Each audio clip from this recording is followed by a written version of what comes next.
నమస్కారం, నా పేరు తేజస్విని. బీసీఎన్ న్యూస్ కి స్వాగతం. ముందుగా ముఖ్యాంశాలు. నర్సాపురం బెంగళూరు వీక్లీ ఎక్స్ప్రెస్ ప్రారంభం. పాలకులు రైల్వే స్టేషన్లో జెండా ఊపి ప్రారంభించిన కేంద్ర మంత్రి భూపతిరాజు శ్రీనివాస వర్మ. రాష్ట్రంలో కుల మతాల మధ్య చిచ్చు పెట్టాలని వైసీపీ కుట్రలు పన్నుతోంది. జనసేన రాష్ట్ర ప్రధాన కార్యదర్శి AP Mala welfare finance corporation chairman Pedapudi Vijay Kumar fire. కూటమి ప్రభుత్వ వైఫల్యంతో పొగాకు రైతులు తీవ్ర సంక్షోభాన్ని ఎదుర్కొంటున్నారు. ఆందోళన వ్యక్తం చేసిన YCP general secretary MVS Nagireddy. గోవిందనామ స్మరణతో మారుమోగిన కోనసీమ తిరుమల. వాడపల్లి వెంకట దర్శనానికి పోటెత్తిన భక్తజనం. నరసాపురం నుంచి బెంగళూరు ఎక్స్ప్రెస్ ను కేంద్ర మంత్రి శ్రీనివాస వర్మ పాలకొల్లు రైల్వే స్టేషన్ లో కూటమి నాయకులతో కలిసి జెండా ఊపి ప్రారంభించారు. అనంతరం ఆయన మాట్లాడుతూ ఇప్పటివరకు బెంగళూరుకు ప్రత్యేక రైలుగా శుక్రవారంలో నడిచే ఈ రైలును రెగ్యులర్ చేశారని అన్నారు. నరసాపురం పార్లమెంట్ పరిధిలోని ప్రజలు బెంగళూరు వెళ్లడానికి 2 రైళ్లు మారి ఇబ్బంది పడేవారని, ఈ రైలుకు 100% ఆక్యుపెన్సీ ఉండడంతో రెగ్యులర్ చేశారని అన్నారు. ఇకపై ఏ ఇబ్బంది లేకుండా నేరుగా బెంగళూరు వెళ్లే అవకాశం ఉందని అన్నారు. రెగ్యులర్ కావడంతో ధరలు కూడా 30% తగ్గే అవకాశం ఉందని అన్నారు. పాలకొల్లు పట్టణంలో రైల్వే గేట్ వద్ద అండర్ పాస్ నిర్మాణానికి త్వరలోనే అనుమతి లభిస్తుందని తెలియజేశారు. రైలు గేటు పక్క నుండి 2వ ప్లాట్ఫామ్ కు వెళ్లేందుకు రోడ్డు తెరిచే విధంగా అధికారులతో మాట్లాడతానని తెలియజేశారు. విజయవాడ బెంగళూరు మధ్య నడిచే వందే భారత్ రైలును నరసాపురం నుండి నడపాలని ప్రతిపాదన చేశామని అన్నారు.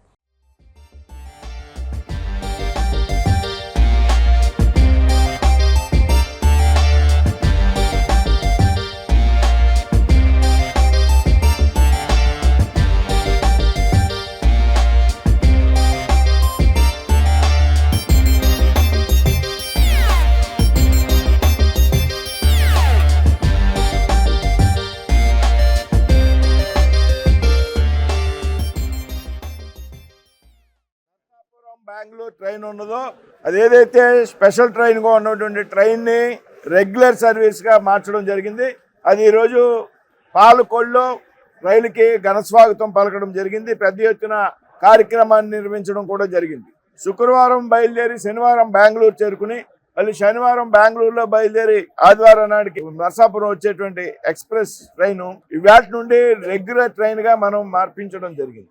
ఏదైతే నర్సాపూర్ నుండి వెళ్ళేటువంటి ఈ ఎక్స్ప్రెస్ ట్రైన్ ఉన్నదో దీని ఆక్యుపెన్సీ ఆధారంగా పెద్ద ఎత్తున 100% కంటిన్యూస్ ఆక్యుపెన్సీ అవుతుంది అనేటువంటి ఒక క్యాలిక్యులేషన్ ఆధారంగా రైల్వే అధికారిని కన్విన్స్ చేసి ఇవాళ దీన్ని రెగ్యులర్ సర్వీస్గా మార్పించడం జరిగింది.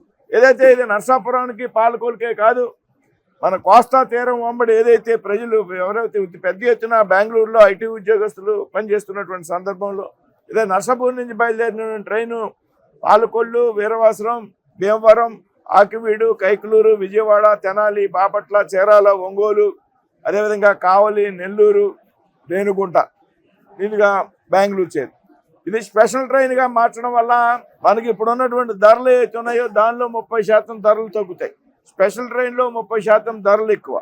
అంతేకాదు సమయానికి రెగ్యులర్గా ఎప్పుడూ కూడా ఎటువంటి క్యాన్సిలేషన్ కూడా లేకుండా నడుస్తుంది ట్రైను. ట్రాఫిక్ రద్దీగా ఉన్నప్పుడు ట్రాక్ మీద స్పెషల్ ట్రైన్ అయితే దాన్ని పక్కకు పెట్టి రెగ్యులర్ ట్రైన్స్ కదిలేక మాత్రమే స్పెషల్ ట్రైన్ని వదలడం జరుగుతుంది. కాబట్టి స్పెషల్ సర్వీసెస్ చాలా ఆలస్యంగా నడుస్తాయి. అంతేకాదు ఏదైనా స్పెషల్ అకేషన్స్ ఉన్నప్పుడు వేరే చోట్ల ట్రైన్స్ డిమాండ్ ఉన్నప్పుడు స్పెషల్ ట్రైన్స్ రద్దు చేస్తారు. రెగ్యులర్ ట్రైన్ని రద్దు చేసేటువంటి అవకాశం లేదు. అదేవిధంగా ఆలస్యంగా నడిచేటువంటి అవకాశం లేదు. 60 రోజుల ముందు రిజర్వేషన్ చేసుకునేటువంటి సౌకర్యం ఉంటుంది. వీటినన్నిటికీ మించి స్పెషల్ ట్రైన్కి జనరల్గా ఏదైతే పాత బోగీల్ని పెట్టి అలాట్ చేసేటువంటి పరిస్థితి. రెగ్యులర్ ట్రైన్ అవడం వల్ల కొంత అధునాతనమైనటువంటి బోగీలను కూడా మనం ఏర్పాటు చేసుకోవడానికి అవకాశం ఉంటుంది. ఈ విధంగా ఏదైతే బెంగళూరుకి ఒక చక్కటి కనెక్టివిటీ మన ఈ ప్రాంతం నుంచి రావడం జరిగింది. కాబట్టి ఈవేళ ఈ నియోజకవర్గంలో ప్రజలందరికీ కూడా పెద్ద ఎత్తున దీని ద్వారా ఉపయోగం ఉంటుంది అనేటువంటి విషయాన్ని సందర్భంగా తెలియజేస్తున్నాం. వేరే ప్రపోజల్స్ కూడా ఉన్నాయి. నిమ్మల రామానాయుడు గారు నేను చాలా విషయాలు మాట్లాడుకున్నాం. ఇవాళ రామానాయుడు గారు రావాల్సి ఉంది వాస్తవంగా. అయితే క్యాబినెట్ మీటింగ్ ఉన్న కారణంగా ఆయన రాలేకపోయారు అనేటువంటి విషయాన్ని నిన్ననే చెప్పారు. నేను రాలేకపోయినా సరే మంచి కార్యక్రమం, మన మిత్రులు ఉంటారు, జనసేన పార్టీ నాయకులు కార్యకర్తలు ఉంటారు, బీజేపీ అందరూ కలిపి కార్యక్రమాన్ని మీరు కంప్లీట్ చేయండి అని ఆయన చెప్పడం జరిగింది. ఏదైతే విజయవాడ నుంచి బెంగళూరు ఒక వందే భారత్ ఎక్స్ప్రెస్ ప్రపోజల్ ఉన్నది, అది ఇంకా కార్యరూపంలోకి రాలే. నేను ఈ మధ్యన రైల్వే అధికారులను కలిసి ఢిల్లీలో కానీ, సౌత్ సెంట్రల్ రైల్వే సికింద్రాబాద్లో కానీ దాన్ని విజయవాడ నుంచి బెంగళూరు కాకుండా నర్సాపూర్ టు బెంగళూరు నడపండి. నర్సాపురం ప్రాంతం నుంచి రోజు 18 బస్సులు, నేను బస్సు నెంబర్తో సహా ఎంతమంది ప్రయాణికులు ప్రయాణం చేస్తున్నారు బెంగళూరు అనేటువంటి వివరాలను కూడా రైల్వే అధికారులకి, రైల్వే మంత్రికి కూడా ఇచ్చాను. నర్సాపూర్ నుంచి 18 బస్సులు బయలుదేరి బెంగళూరు వెళ్తున్నారు. కాబట్టి మీరు ఏదైతే విజయవాడ నుంచి బయలుదేరేటువంటి ట్రైన్ని నర్సాపూర్ నుంచి కనెక్ట్ చేస్తే వందే భారత్ ఇంకా చాలా కంఫర్ట్గా ఉంటుంది, రైల్వేకి కూడా బాగుంటుంది అనేటువంటి విషయాన్ని చెప్పినప్పుడు కొంత డిస్టెన్స్ పెరుగుతుంది, దాన్ని ఎక్సర్సైజ్ చేస్తాం, తప్పనిసరిగా దాన్ని పరిగణలోకి తీసుకుంటాం అనేటువంటి విషయాన్ని కూడా వారు చెప్పడం జరిగింది. ఈ ప్రాంతానికి సంబంధించినటువంటి ముఖ్యమైనటువంటి వాళ్ళు నర్సాపురం నుంచి వైజాగ్ ఒక డే ట్రైన్ కావాలని చాలా కాలంగా ఉంది డిమాండ్. కోవిడ్ సమయం ముందు ఉండేది, కోవిడ్ తర్వాత ఆ ట్రైన్స్ని క్యాన్సిల్ చేయడం జరిగింది. ఆ రకంగా కూడా ప్రయత్నాలు జరుగుతున్నాయి, దాన్ని కూడా అధికారులు సానుకూలంగా స్పందిస్తున్నారు. అదేవిధంగా ఈ ప్రాంతం నుంచి అది ఏ విధంగా వేయాలని, వారణాసికి ఒక ట్రైన్ వేయాలనేటువంటి ఒక ప్రయత్నం కూడా జరుగుతుంది, దానికి కూడా అధికారులు సానుకూలంగా ఉన్నారు. కాకపోతే ఏదైతే సౌత్ సెంట్రల్ రైల్వే నుండి ఇప్పుడు మన జోన్ విడిపోయింది వైజాగ్ కేంద్రంగా, కాబట్టి సౌత్ సెంట్రల్ రైల్వేలో మన జోన్కి సంబంధించి పనులన్నీ కూడా పెండింగ్ పెట్టి ఆ ఫైల్స్ అన్నీ కూడా విశాఖపట్నం ట్రాన్స్ఫర్ చేయడం జరిగింది. విశాఖపట్నంలో ఇంకా చాలామంది ఇంజనీరింగ్ అధికారులు వీరందరూ కూడా నియామకం జరగాల్సి ఉంది, పూర్తిస్థాయి నియామకాలు అవుతూ ఉన్నాయి, ఒక నెల రోజుల్లో పూర్తవుతాయి.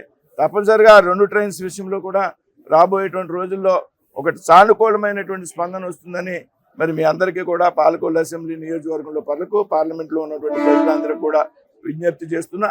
అదేవిధంగా పాలకొల్లులో కూడా గూడ్స్ ట్రైన్స్కి సంబంధించి, షెడ్కి సంబంధించి అభివృద్ధి కార్యక్రమాలు జరుగుతూ ఉన్నాయి. పాలకొల్లు, ఆకివీడు, భీమవరంలో దాదాపు 20 కోట్లతో అవి కూడా త్వరలో. రాష్ట్రంలో కుల మతాల మధ్య చిచ్చుపెట్టి ఆ మంటల్లో చలి కాచుకునేందుకు వైసీపీ అనేక కుట్రలు పన్నుతోందని జనసేన రాష్ట్ర ప్రధాన కార్యదర్శి, AP Mala welfare finance corporation chairman Pedapudi Vijay Kumar ఆరోపించారు. మంగళగిరిలోని జనసేన పార్టీ కేంద్ర కార్యాలయంలో ఆయన మీడియాతో మాట్లాడారు. జడా శ్రవణ్, ప్రశ్నారావణ్లు తాడేపల్లి ప్యాలెస్ డైరెక్షన్లోనే నడుస్తున్నారని ఆరోపించారు. అవినీతి కేసుల్లో ఉద్యోగం పోగొట్టుకుని సమాజంలో అలజడులు సృష్టించడం ద్వారా పాపం గడుపుకోవాలని చూస్తున్న శ్రవణ్ కు జనం కోసం నిత్యం పరితపిస్తున్న పవన్ కళ్యాణ్ విమర్శించే నైతిక అర్హత లేదని అన్నారు. ఏలూరులో దళిత క్రైస్తవ శంకరావం పేరిట ఏర్పాటు చేసిన సభలో కేవలం పవన్ కళ్యాణ్ విమర్శించారే తప్ప దళిత క్రైస్తవుల సంక్షేమం గురించి ఏం మాట్లాడారని విజయ్ కుమార్ ప్రశ్నించారు. క్రైస్తవుల్ని రెచ్చగొట్టి క్రైస్తవుల మధ్య, హిందువుల మధ్య ముఖ్యంగా వైరుధ్యాలు సృష్టించడానికి, వైషమ్యాలు సృష్టించడానికి, విద్వేషాలు రెచ్చగొట్టే లక్ష్యంతో వైఎస్ఆర్ కాంగ్రెస్ పార్టీ ఏ విధంగా కుట్రలు చేస్తుందనే అంశాలని మీ ద్వారా ప్రజలకు తెలియజేసే ఉద్దేశంతో ఈ మీడియా సమావేశాన్ని ఏర్పాటు చేశాం. ఈరోజు హిందూ దేవీ దేవతల మీద అసభ్యకరమైనటువంటి వ్యాఖ్యలు చేసి ఉపా చట్టం కింద అరెస్ట్ అయి జైల్లో ఉన్నటువంటి రావణ్కి పూర్తిగా అన్ని విధాలుగా సహాయ సహకారాలు అందించి డైరెక్షన్స్ ఇచ్చి మద్దతు ఇచ్చి నడిపించింది వైఎస్ఆర్ కాంగ్రెస్ పార్టీనే. వైఎస్ఆర్ కాంగ్రెస్ పార్టీ ఇచ్చిన మద్దతుతోటి శ్రావణ్ కుమారు అలాగే రావణ్ కుమార్ ఇద్దరు కూడా కలిసి పనిచేశారు.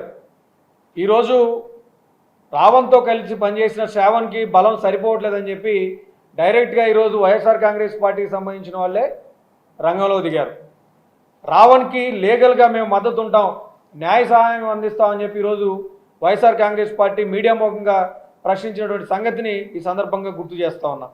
దాంతోపాటు జగన్మోహన్ రెడ్డి గారు కూడా సాక్షాత్తు ఆయన కూడా హే రామ్ అంటూ రావణ్ కోసం చాలా బాధపడిపోయారు. సో ఈరోజు రాష్ట్రంలో ఉన్న ప్రజలందరూ కూడా అర్థం చేసుకోవాల్సింది ఏంటంటే, ఈ రావణ్ కానీ, శ్రావణ్ కానీ, ప్రకాష్ ఆంటోనీ రాయ్ అలియాస్ ప్రకాష్ రాజు కానీ, వీరు ముగ్గురు యొక్క కార్యకలాపాలని తాడేపల్లి ప్యాలెస్ నుంచే వాటిని నియంత్రిస్తున్నారనే వాస్తవాన్ని మీ అందరికి కూడా తెలియజేస్తూ ఉన్నా. సో వారికి నిధులు ఎలా వస్తూ ఉన్నాయి, ఈ శ్రావణ్, రావణ్, ప్రకాష్ ఆంటోనీ రాయ్ అలియాస్ ప్రకాష్ రాజ్కి సంబంధించినటువంటి వారికి తాడేపల్లి ప్యాలెస్తో ఉన్నటువంటి లింకులు ఏంటి, వాళ్ళ మధ్య ఉన్నటువంటి క్యాష్ సంబంధం ఏంటి, వీటన్నిటిని కూడా పోలీసులు లోతైనటువంటి అధ్యయనం చేయాల్సింది కూడా ఈ సందర్భంగా పోలీసు వారిని కూడా నేను కోరుతా ఉన్నాను. ఎందుకంటే మత విద్వేషాలు రెచ్చగొట్టే లక్ష్యంతో ముఖ్యంగా క్రైస్తవులకి హిందువులకి మధ్య వైషమ్యాలు సృష్టించాలి అన్న లక్ష్యంతో వీళ్ళు పనిచేస్తూ ఉన్నారు. వీళ్ళకి అంతర్జాతీయంగా కూడా నిధులు వస్తూ ఉన్నాయి. అవన్నింటినీ కూడా తాడేపల్లి ప్యాలెస్ నుంచి నియంత్రిస్తున్నారనే అంశాన్ని కూడా పోలీసులు లోతైనటువంటి అధ్యయనం చేయాల్సిన కూడా పోలీసు వారిని కూడా మేము ఈ సందర్భంగా కోరుతా ఉన్నాం.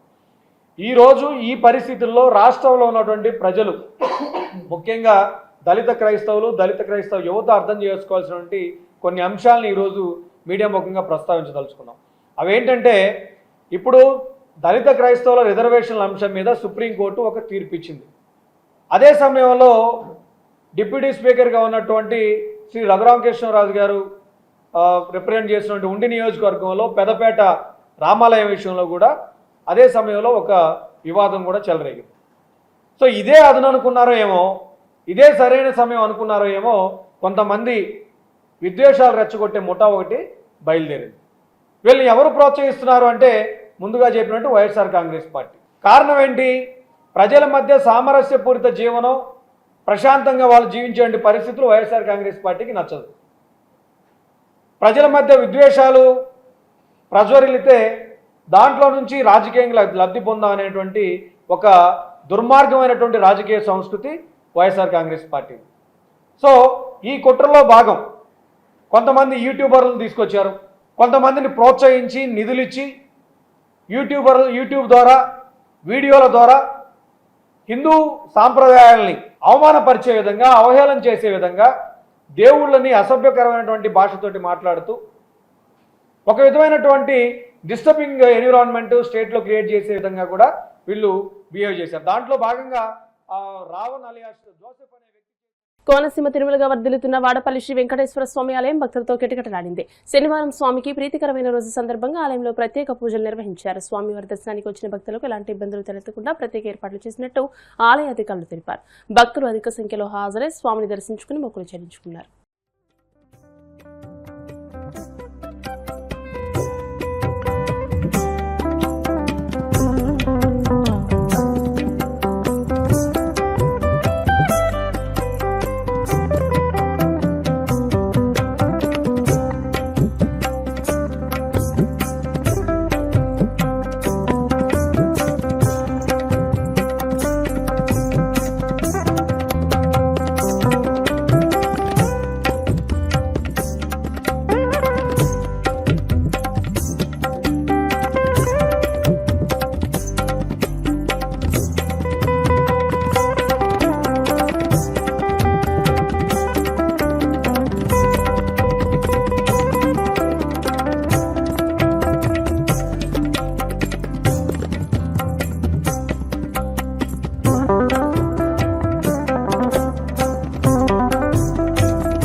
ఇప్పుడు కాసేపు ప్రకటనలు.